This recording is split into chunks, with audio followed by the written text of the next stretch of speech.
ሰላም ወገኖቼ እንደምን አላችሁ? ሰላም ናችሁ?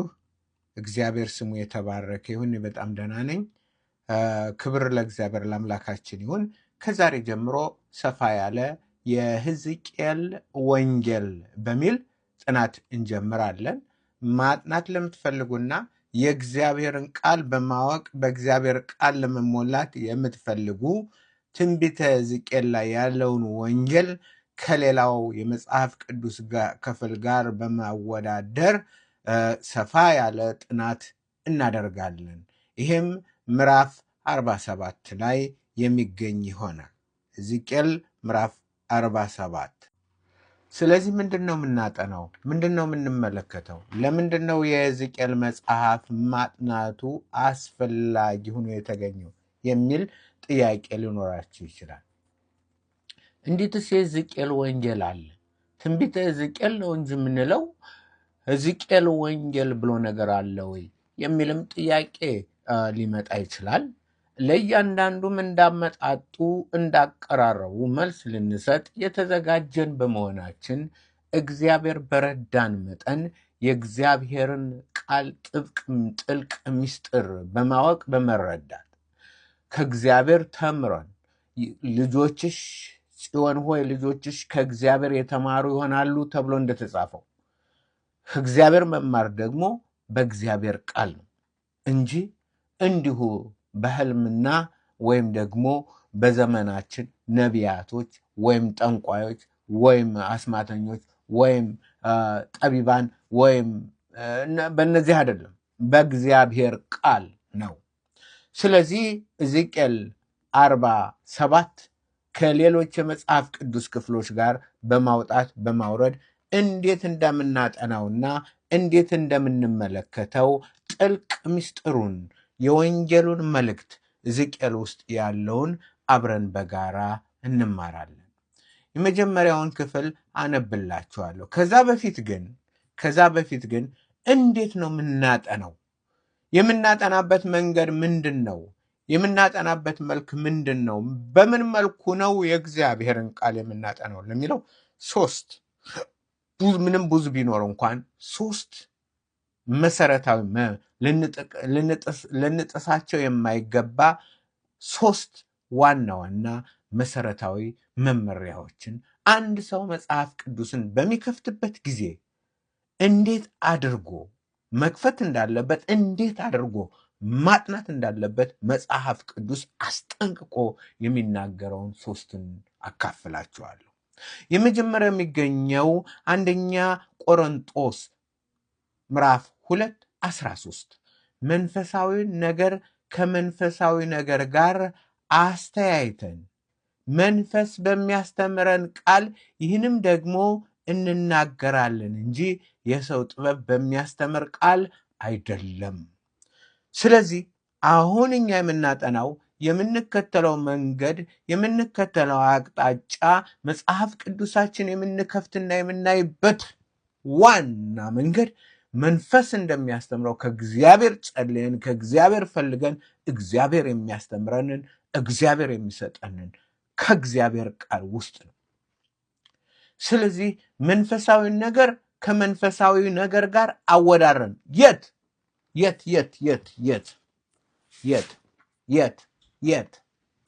እዚህ ውስጥ ይሄ የኪንግ ጄምስ መጽሐፍ ነው። ከዚህ ውስጥ አዲስ ኪዳንና ብሉይ ኪዳንን የያዘ የኪንግ ጄምስ መጽሐፍ እዚህ ውስጥ ከመጽሐፍ ቅዱስ ውስጥ ኮንትራስት የምናደርገው የት ነው? በመጽሐፍ ቅዱስ ውስጥ በራሱ በመጽሐፍ ቅዱስ መንፈሳዊውን ነገር ከመንፈሳዊ ነገር አወዳረን አነጻጥረን መንፈስ ቅዱስ በሚያስተምረን መንፈስ ቅዱስ በሚገልጽልን መንፈስ ቅዱስ በሚሰጠን ክርስቶስ እንደተናገረው ጌታችንና መድኃኒታችን መንፈስ ከኔ ያለውን ወስዶ ለእናንተ ያስተምራችኋል፣ ለእናንተ ይሰጣችኋል ተብሎ ቃል እንደተገባልን መንፈስ ቅዱስ የሚያስተምረን መንፈሳዊውን ነገር ከመንፈሳዊ ነገር አወዳድረን አነጻጽረን እንማራለን እንጂ ከዚህ ውጭ ወጥተን የግብፅ ባህል የዚህ የስነ መለኮት የዘመኑ ስነ መለኮት ጥናት እንደሚሉት መጽሐፍ ቅዱስን ለማወቅ ሌላ ቦታ ሄደን የሌላውን ቋንቋ ማጥናት አለብን አይደለም። እግዚአብሔር ያንን አላለን። መጽሐፍ ቅዱስን ለማወቅ የሌላውን እንትን ሄደን ማጥናት አለብን። ባህል፣ ወግ፣ ስርዓት፣ አገባብ፣ አወጣጥ ሁሉ ኖ እግዚአብሔር እንደዛ አላለን። መጽሐፍ ቅዱስን በመጽሐፍ ቅዱስ። ምክንያቱም መጽሐፍ ምንድን ነው? ለምንድን ነው? ምክንያቱ ምንድን ነው? ምክንያቱ ስለዚህ አንደኛ በመንፈስ ነው የተሰጠነ። ዋናው ምክንያት ደግሞ ቅዱስ ጴጥሮስ ይነግረናል። ቅዱስ ጴጥሮስ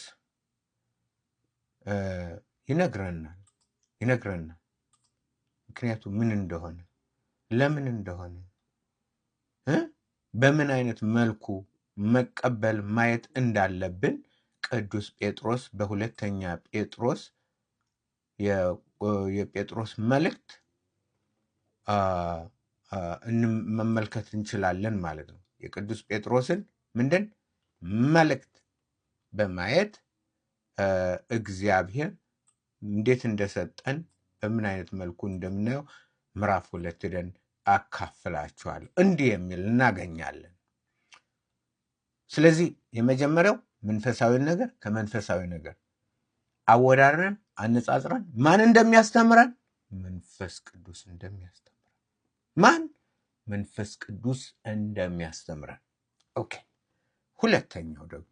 ሁለተኛው መሰረታዊ ህግ እንዴት ነው? ከሁሉ አስቀድማችሁ ይህንን ልታውቁ ይገባል ይለናል። ኦኬ። ለራሱ ሆልዶን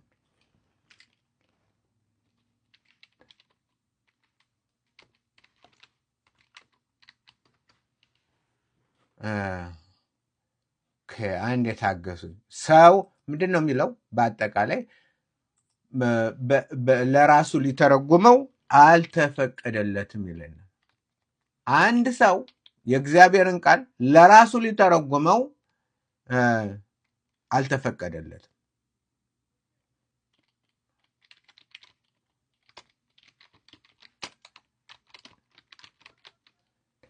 ኦኬ። የት እናገኘዋለን? ኢንተርፕሬቴሽን ሁለተኛ ጴጥሮስ 2:20 ላይ ለምን አላየሁትም? ሁለተኛ ጴጥሮስ 2:20 ላይ እንዲህ የሚል እናገኛለን። አብረን እንየው። ሁለተኛ ጴጥሮስ 2:20 ላይ የእግዚአብሔር ቃል እንዲህ ይላል። 2:20 ላይ ኦኬ አንዴ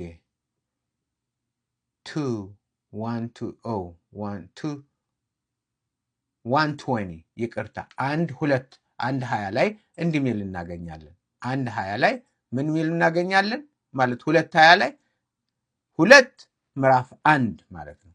2 ምዕራፍ 1 ይህንን በመጀመሪያ እወቁ። ምኑን? ይህንን አስቀድማችሁ እወቁ። ከሁሉ በፊት ምንም ከመጀመር በፊት ምንም ከማድረግ በፊት ወደ ምንም ከማለት በፊት በመጀመሪያ ይህን ወቅ ይህን ወቂ። ማንኛውም ሰው ይህን ማወቅ አለበት። ምንድን ነው ይሄ? ይህን በመጀመሪያ ወቁ።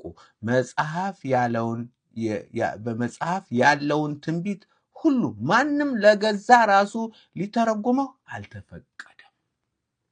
ማንም ለገዛ ራሱ ለገዛ ለቅሙ፣ ለሃይማኖቱ፣ ለስርዓቱ፣ ለወጉ፣ ለሐሳቡ፣ ለግሩፑ ወስዶ ሊተረጉመው አልተፈቀደም። ስለዚህ በዛ መልኩ እኛ እናደርግ። ትንቢት ከቶ በሰው ፍቃድ አልመጣምና ዳሩ ግን በእግዚአብሔር ተልከው ቅዱሳን ሰዎች በመንፈስ ቅዱስ ተነድተው ተናገሩት። ዋው! በማን? በመንፈስ ቅዱስ ተነድተው። ስለዚህ የተሰጠው በመንፈስ ቅዱስ ነው።